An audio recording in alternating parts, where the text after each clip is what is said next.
tell you right now, you guys, Maca has made a huge difference in my strength levels, and it's really changed my view of the substance. This has made a huge difference in my cognition, my verbal fluency, my memory, my recall, etc. So Maca, you guys, I'm going to experiment heavily with it for the next couple of months, and then I'm going to come back and give my honest opinion on whether I prefer Maca or Ginseng. If I do find something that works better than, for instance, Ginseng, if I experiment with it long enough and I find that it works better, I'll come out and publicly say that, hey, for me personally, at least at this point in time, this particular substance is working better than the one I was taking prior.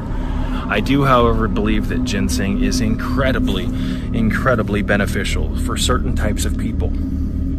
It has been incredibly beneficial for me.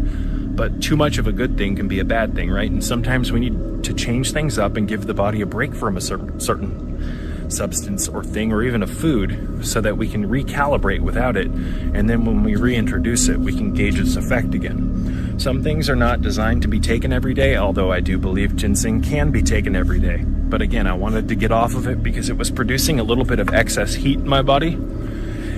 And with my my nofap, I hate that term. I got to come up with a better term from that. And you know, calling it not spilling my seed is another stupid term too. But I think you catch my drift. All this land back here,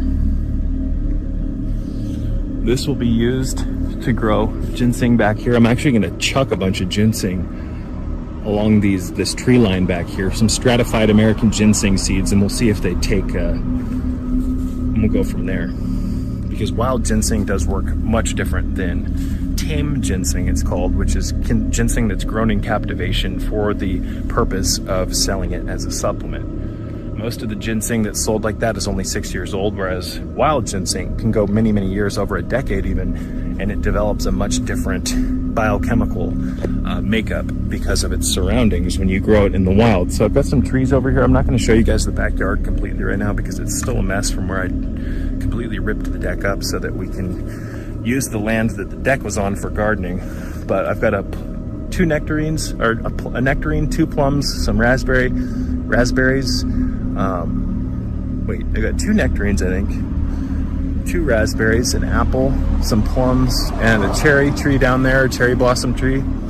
I've also got a bunch of wormwood,